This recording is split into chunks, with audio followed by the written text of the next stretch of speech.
मित्रों, आप सभी को जीवित पुत्रिका व्रत का हार्दिक शुभकामनाएं। मित्रों, आज हम जीवित पुत्रिका का अत्यंत महत्वपूर्ण कथा सुनाने वाले हैं। जो भी माता और बहनें जीवित पुत्रिका का व्रत रखते हैं, तो उन्हें इस मार्मिक कथा को अवश्य सुनना चाहिए। इससे आपकी पुत्रों का आयु लंबी होती है। व्रत करने मात्र से आपके पुत्र की ऊपर आने वाले संकट मिट जाते हैं और सुंदर पुत्र रत्न की प्राप्ति होती है। और ज्योत भगवान और ज्योतिया माता आपकी हर मनोकामना पूरी करते हैं। आज हम जितिया या जीवित पुत्रिका व्रत पर सुनी जाने वाली कथा कहानी सुनेंगे, जिसे सुनना अनिवार्य माना गया है। जीवित पुत्रिका का व्रत अश्विन मास में कृष्ण पक्ष को रखा जाता है। सप्तमी के दिन नहाए खाए से व्रत शुरू होता है और नवमी को जितिया का पारण किया जाता है। जीवित पुत्रिका का यह व्रत पुत्रों की आयु की वृद्धि और उन पर आने वाली संकटों को मिटाने के लिए पूरे साल में रखे जाने वाले व्रत में सबसे महत्वपूर्ण माना जाता है। इस व्रत की ऐसी मान्यता है, जो भी इसको सच्चे मन से और पवित्रता से पालन करता है, उनके बच्चे और उनके परिवार पर आने वाले सभी संकट मिट जाते हैं। मित्रों, इस पवित्र कथा का अवलोकन कराने से पहले मैं माता जीतिया और ये जीवित वाहन भगवान से प्रार्थना करता हूँ। हे प्रभु, जो भी इस कथा को अंत तक सुने, उसके पुत्र और परिवार की रक्षा करना, और जो इस वीडियो में जय जीवितिया माई कमेंट करे, उसकी मदद करना, और जो इस चैनल को सब्सक्राइब करे, उसकी घर की गरीबी मिटा देना। मित्रों, चलो अब कथा सुनना आरंभ करते हैं। नर्मदा नदी के किनारे एक बहुत बड़ा पुराना पाकड़ का पेड़ था, और पाकड़ के ऊपर घोंसले में एक चिल्होर चिड़िया रहती थी, और उसी पाकड़ के पेड़ के नीचे एक खोरी में एक सियारिन रहती थी। दोनों में घनी मित्रता था। नीचे से सियारिन और ऊपर से चिलोर दोनों आपस में बात करते रहते थे। जैसा आप जानते हैं कि सतयुग के समय में पेड़ पौधे भी वापस बात करते थे। सभी प्राणियों की भाषा समझते थे। चिलोर, कौआ, गाय, कोई भी पशु पक्षी मनुष्य की तरह बात करते थे और एक दूसरे का भाषा सभी लोग समझते थे। तो उसी तरह चिलोर और सियारिन जो थी, एक दूसरे से उसी की तरह बात करते थे। तो मित्रों, जो चिल्होर चिड़िया थी, वह ऊपर डाल पर अपने घोंसले में बैठी थी, और सुबह सुबह का समय था।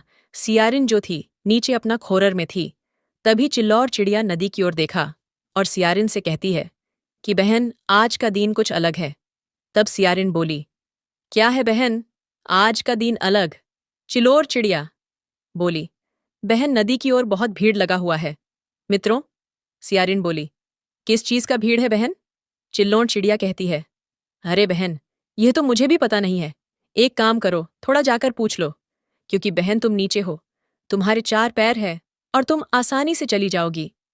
इसलिए तुम जाओ और जाकर पूछ कर आओ और मुझे इसके बारे में बताओ।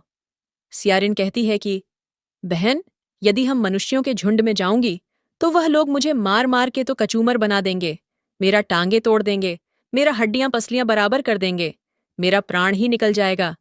तो जाने से क्या फायदा? चिल्लोर कहती है कि तो ठीक है बहन, मैं जाती हूँ और देखती हूँ और जाकर पूछ कर आती हूँ। वह चिल्लोर घोंसले से निकलकर और उड़ती उड़ती नदी के तट पर चली जाती है। पर जहाँ भीड़ था, वहां पर गई तो देखती है कि वहां की ढेर सारी औरतें थीं। कुछ औरतें नदी में डुबकी मार मार के नहा रही थीं। कुछ औरतें नहाने के बाद पूजा कर रही थीं। वहीं पर एक बूढ़ी माँ थी। तो बूढ़ी माँ से चिल कहती है कि बूढ़ी माँ, कौन ऐसा व्रत है जो इतने सारी महिलाएं का भीड़ है, इसमें एक भी पुरुष नहीं है? बूढ़ी माँ बोलती है, चिल रानी, तुम नहीं जानती हो, ये मनुष्य में महिलाएं अपने पुत्र के लंबे आयु के लिए करते हैं। अश्विन मास कृष्णपद सप्तमी के दिन नहा खाकर और अष्टमी के पूरे दिन निराहार निराजल उपवास रहती है। ये व्रत जितवाहन का नाम से व्रत की जाती है। पूर्वजों से लोग करते आ रहे हैं और हम लोग भी करते हैं। तब चिल्लोर चिड़िया बोली, इस व्रत को करने से किस फल का प्राप्ति होता है? मुझे बताइए बूढ़ी माँ। बुढ़िया औरत बोली कि पुत्री, चिल्लोर, इस व्रत को करने से पुत्र की लंबी आयु होती है, बांझ को भी संतान की प्राप्ति हो जाती है, मरे हुए बच्चा भी जीवित हो जाता है। चिल्लोर चिड़िया यह बात सुनकर बोली कि तब तो यह व्रत जो है अति उत्तम है, अति फलदायी है, इसलिए इस व्रत को मैं अवश्य करूंगी। वह चिल्लोर वहां से अपने पेड़ की तरफ आई और सियारिन से कहती है कि बहन, ये सभी लोग नहाने आए हैं, क्योंकि वह सभी व्रत रखी थी। ये वह व्रत जो है जीवित पुत्र का व्रत है। जीत वाहन भगवान की पूजा की जाती है। और बहन, मैं अपने बच्चों के रक्षा के लिए इस व्रत को अवश्य करूंगी। तब सियारीन कहती है कि मैं भी इस व्रत को करूंगी। तब चिल कहती है कि देखो बहन, करना तो अपने मर्जी से, क्योंकि मेरा पेट छोटा है, हम दाने चुग कर लाते हैं। किसी दिन नहीं दाना मिलता है तो पूरे दिन भूखे रह जाते हैं।